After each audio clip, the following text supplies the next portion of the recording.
Good afternoon, everybody. It's been about a year and a half that I've had this channel, and I kind of realized that I've never done a video for a specific program such as air. Luckily for me, today I have the privilege of having Captain Sewell here on deck with me to talk a little bit about the air program and what that means and what that pipeline looks like for you as an incoming candidate, at least your first year of duty. He's a 53 Echo helicopter pilot, currently serving as in the officer program section of my district here. But he's going to talk as far as like what the aviation pipeline looks like. But I can tell you, just to start off with, as an officer selection officer, aviation is one of the guaranteed contracts that I can give you. I can't guarantee that you're going to pass flight school, but I can guarantee you an aviation slot, which means that once you're done with officer candidate school, once you're done with the basic school, now you go into the pipeline, which he's going to explain in detail. Again, all aviators, I just want to make one thing clear. There's no special treatment. Like I think other services might give you a special kind of OCS, but Marine Corps is not like that. Marine Corps is strictly, officer candidate school. You go with everybody else.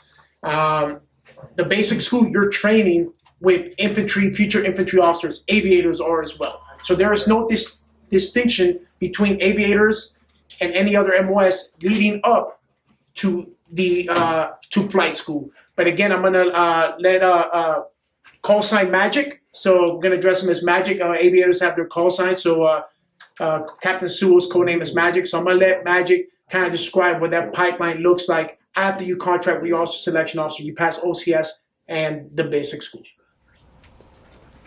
As Captain DeBond said, first step, officer candidate school, right? You complete that, you commission as an officer, and you're off to TBS, the basic school for officers.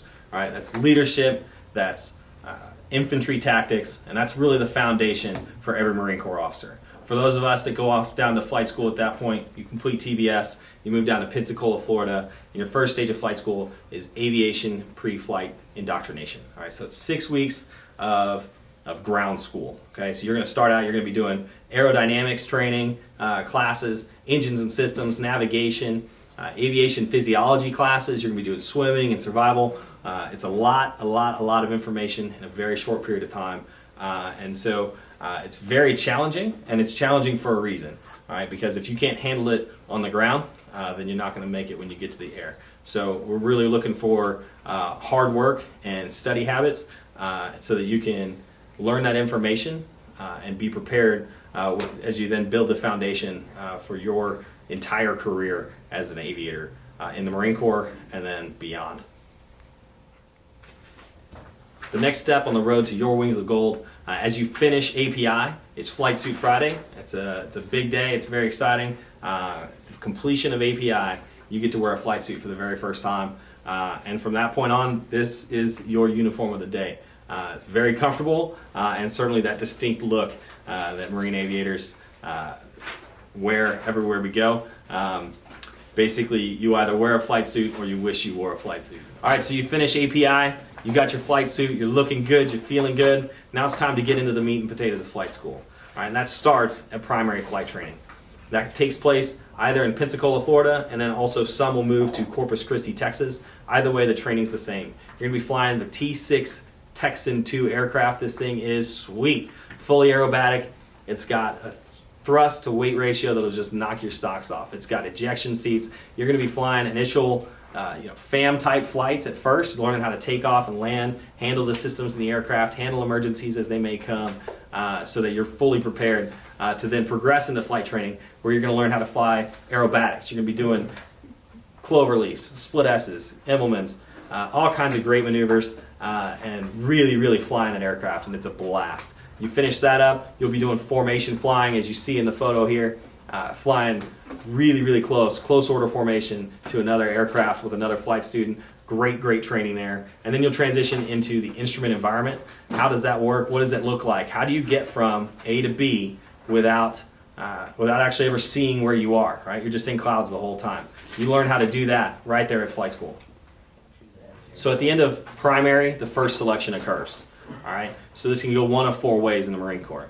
Option 1 is jets, right?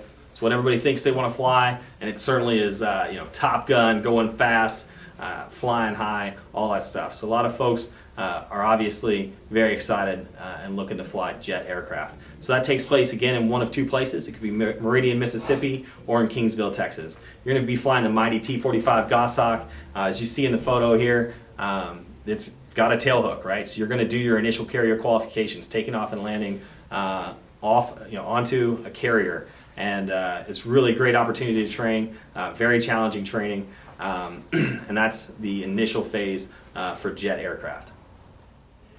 The next option is props, right? Bigs, heavies, okay? So for that, you're going to go out to Corpus Christi, Texas. You're going to spend about 5 months learning how to fly the T-44 Pegasus. It's a multi-engine aircraft, great aircraft, very long legs. One of the great things about that training pipeline is that you get to really cover a lot of ground. So from Corpus Christi, you're going to be doing flights all over the continental USA as you learn how to navigate that environment and fly in those environments.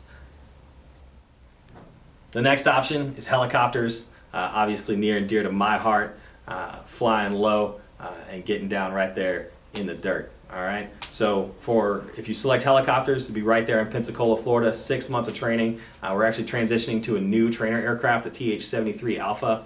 Great little aircraft. It's going to be very powerful, very nimble, great aircraft to learn how to do the basics of helicopter flight. How do you hover, right? How do you take off and land in that type of environment, and continue on in your tactical training. The final option is tilt rotor. All right, so the MV-22 Osprey, right? So it takes off and lands like a helicopter, and it flies like an airplane. So flight school is going to be a little funky. You're actually going to do a combination of the prop training and the helicopter training that we just talked about. So you'll spend about 5-6 months in Corpus Christi learning how to fly the T-44, and also 2 to 3 months in Pensacola learning how to fly, in this case, the TH-73 Alpha. Yeah. So you've got your wings, right? Standing tall, feeling proud, and you've earned it. It's a big deal.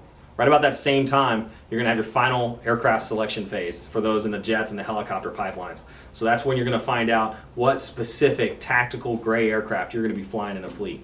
From there, you get your wings, and you'll move to wherever the fleet replacement squadron is. And we've got a few of those across the country, depending on what specific type aircraft you're going to be flying. So at this point, you're about 2 to 3 years into your journey of flight school.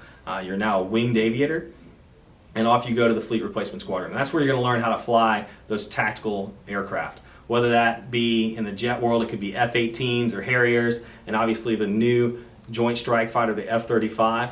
In the helicopters, it could be the Cobras, could be Hueys, could be the CH-53 Echo. For props, we have the C-130, and then for tilt rotor, you got the MV-22.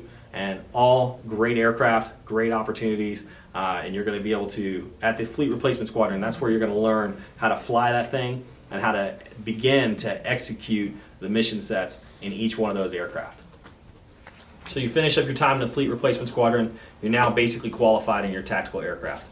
And you're going to move on now to the actual fleet squadron, where you're going to go and you're going to continue to learn, continue to grow in your qualifications and expertise, executing that mission set for that aircraft. And you're going to do that whether it be on the East Coast or the West Coast of the United States, potentially Hawaii, even Japan as your permanent duty station. And so you could be in any of those places, living and working in those areas, and then certainly from there deploying all over the world to, again, execute that mission set per that aircraft. And a given day in the life for an aviator in the fleet, it can look very different depending on the day. So some days, obviously, you're scheduled to fly. So for those days, you come in, you got to make sure you're well rested coming in and you're prepared for that flight. There's a lot of knowledge that goes into it. There's a lot of planning that goes into that flight. So you make sure you know where you're going, what you're going to do, and how you plan to execute whatever that mission may be for the day.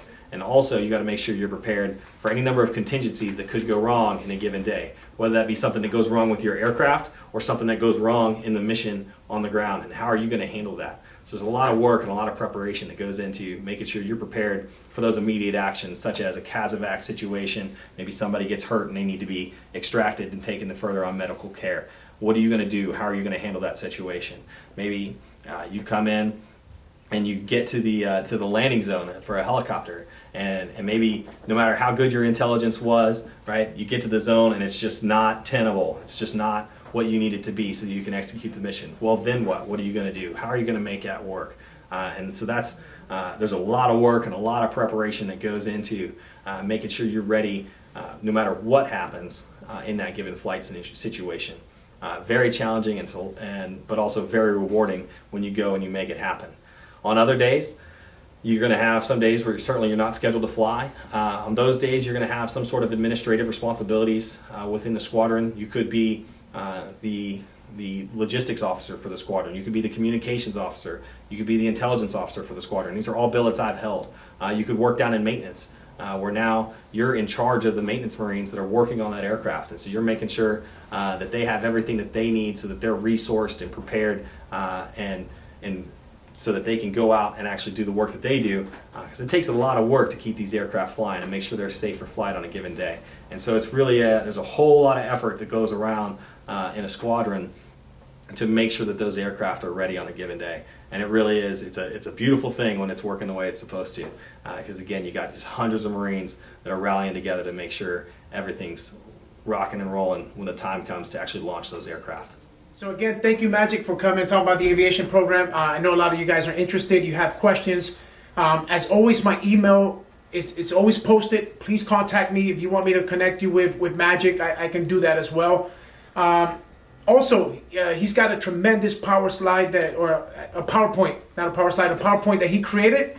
I would be more than happy to share that with you. So send me an email, text me with your email address, and I'll be again more than happy to send you that PowerPoint that kind of talks about everything he talked about. If you're interested, go talk to the OSO. There's nothing for you to lose. The only there's two extra criteria. One is you have to take the ASTBE, which is an exam in itself, to make sure that you're pre-qualified at the OSO level to even be put in for the officer for the aviation component. And the second thing is a special physical that you have to get, which is a little bit more thorough than the typical one that you would get as a ground. After all, you are in charge of multi-million-dollar aircraft, or you're flying them. So ASTB requirement, different physical requirement than the ground, but it also includes that ground physical. So you meet those two requirements, you can absolutely go down the path that he just mentioned after your first year OCS TBS. But I do want to reiterate one thing, and I have Magic here to either confirm or deny that every time somebody comes into my office, whether they're interested in aviation, intel, infantry, law, it doesn't matter, because your job as a Marine officer is to take care of Marines, primary job, and then secondary job is to fly aircraft. Can you confirm or deny that? I can absolutely confirm. I mean, that's why we all start right there in Quantico, Virginia at 10 weeks of OCS, followed by that 6 months of TBS. We make sure we build that solid foundation. And I tell you what, it pays dividends day in and day out, year after year. Your time in the fleet and whatever may come after that foundation right there at TBS, between a pilot and all the other ground MOSs, that foundation that we have, that shared language that we all speak, that starts right there. And I tell you what, you speak that language for the rest of your time, and it really, really does matter. It makes a big difference. It's really what sets us apart as Marine officers and as the Marine Corps as a whole, as compared to our sister services. Yeah, again, thank you, Magic, for your assistance, your expertise, and for you guys, send me an email.